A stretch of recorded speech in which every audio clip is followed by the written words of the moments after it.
Every empire ends with smoke, and every Sigma man knows it's usually his own match that starts the fire. To outsiders, it looks like madness, a man who built something powerful, respected, even feared, suddenly walking away and letting it all burn. But what they don't understand is that destruction for the Sigma isn't chaos, it's clarity. When the noise gets too loud, when the walls start closing in, when the creation begins to own the creator, he strikes the match. He doesn't burn his kingdom because he hates it. He burns it because he refuses to become its prisoner. Sometimes you have to burn what you built just to prove it never owned you. The Sigma male doesn't crave crowns or applause. His power isn't measured by how long he holds the throne, but by how easily he can walk away from it. Most men cling to what they build: relationships, empires, reputations, terrified that losing them means losing themselves. But the Sigma knows that attachment is just a disguised form of weakness. He's not afraid of endings. He's afraid of stagnation. He burns his kingdom not out of recklessness, but out of principle. Because every structure, no matter how grand, eventually turns into a cage. He'd rather light it up than live inside it. His destruction is never random, it's surgical. He understands that to create again, something must first be reduced to ash. That's not self-sabotage, it's self-renewal. The difference between a fool and a Sigma is that the fool burns out of anger. The Sigma burns to evolve. 1. He burns it because comfort is the first stage of death. Every kingdom, no matter how strong, becomes a comfort zone eventually. Comfort dulls hunger. It turns a man from a conqueror into a caretaker. The Sigma senses this decay long before anyone else does. The moment he feels himself becoming too at ease, too stable, too respected, he knows he's dying in slow motion. So he burns the system that made him soft. Not because he hates success, but because success without challenge feels like rot. He'd rather live on the edge of chaos than sleep in luxury that numbs his instincts. When comfort starts feeling like home, the Sigma knows it's time to move. 2. He burns it because power becomes a prison. What starts as freedom often becomes control. People begin to depend on him, worship him, rely on him. They project their needs and fears onto him until every decision feels like a negotiation for someone else's comfort. And that's when he knows the kingdom isn't his anymore. It's theirs. The Sigma doesn't carry people's dependence well. It feels like chains around his throat and weight in his lungs. When admiration turns into expectation, when loyalty becomes a leash, he burns it all down to reclaim his air. For him, freedom matters more than followers, clarity more than comfort. Authority that demands constant maintenance isn't power, it's servitude disguised as respect. So he walks away from the crown, lights the match himself, and lets the throne crumble, because it's better to breathe in smoke than suffocate in praise. The man who owns too much eventually becomes owned by it. 3. He burns it because growth demands ruin. The Sigma doesn't believe in eternal stability. He knows evolution requires destruction. A forest must burn for new soil to breathe. Likewise, he views his own achievements as temporary architecture structures meant to collapse when they've served their purpose. He sees decay as a signal, not a disaster.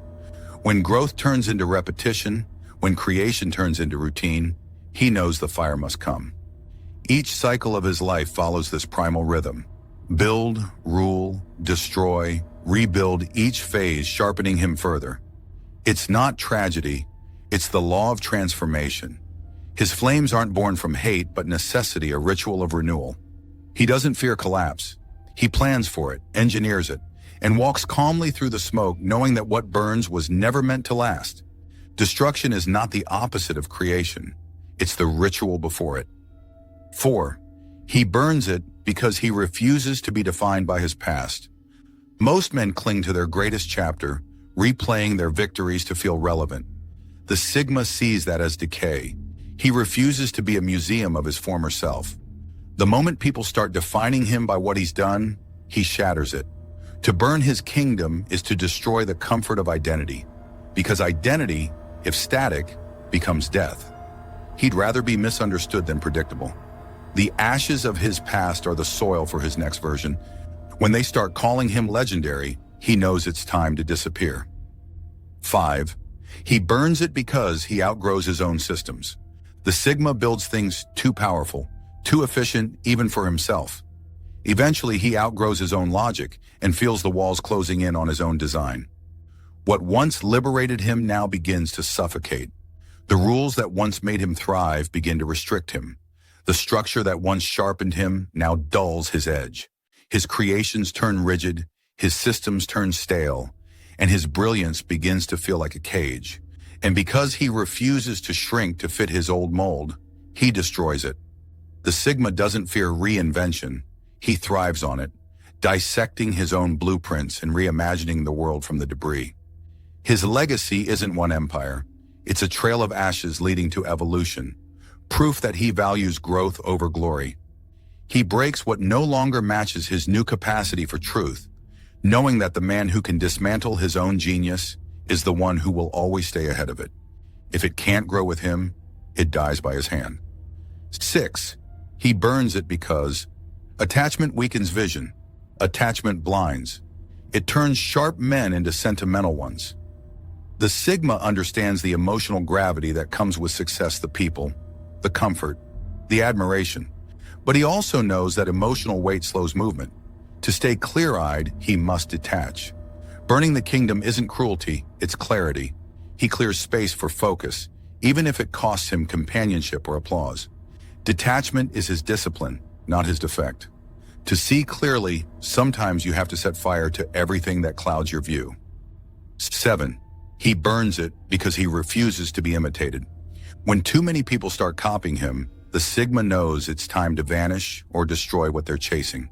The crowd turns his originality into fashion, his discipline into trend, his intent into noise. Once his essence becomes content, he knows the soul of it is gone. So he burns it down, not from arrogance, but from refusal. He refuses to let something born from depth become a product of mimicry. He doesn't hate those who imitate, he simply recognizes that imitation sterilizes meaning. He'd rather reduce it all to ash than watch it turn into another performance for empty eyes. Burning what others idolize keeps his work sacred, his energy intact, his edge sharp. He knows that once the masses understand him, they stop respecting him. So he lets the world misunderstand and lets imitation die in the smoke of what they can't follow or fabricate. When the world starts copying you, it's time to create something they can't comprehend. 8. He burns it because control isn't freedom. Ironically, being in charge often means being trapped by responsibility. The Sigma knows this well. The more control he has, the less peace he feels. People think freedom lies in power, but for him it lies in detachment. He doesn't want to manage. He wants to move. Burning the kingdom isn't rebellion, it's liberation from the machinery of expectation. Because every throne demands maintenance, and the Sigma refuses to become its servant. Control is just another word for captivity dressed in confidence. 9. He burns it because stagnation is more dangerous than failure. Failure teaches lessons carved in scars, while stagnation sedates the soul until it forgets how to fight. The Sigma doesn't fear losing, it's being unmoved that terrifies him, the slow suffocation of knowing every outcome before it happens. When life stops pressing against his limits, when he stops feeling the edge, he senses a creeping death disguised as peace. That's when he burns it all down without hesitation. He knows life isn't meant to be secure. It's meant to be kinetic, unpredictable, and raw. Fire is how he ensures movement, how he reignites hunger when comfort begins to lull him into complacency. His destruction isn't madness, it's medicine, the painful but necessary cure to comfort's disease. A reminder that motion is the only proof of life. The fire hurts less than the slow death of safety. 10. He burns it, because rebirth is the only true victory. At his core, the Sigma doesn't seek permanence, he seeks transformation. Burning his kingdom is his way of resetting the game. Each destruction births a sharper version of himself. He doesn't mourn what he loses because he never believed in ownership, only experience. To the world, it looks like loss. To him, it's renewal. The ashes don't represent the end of something.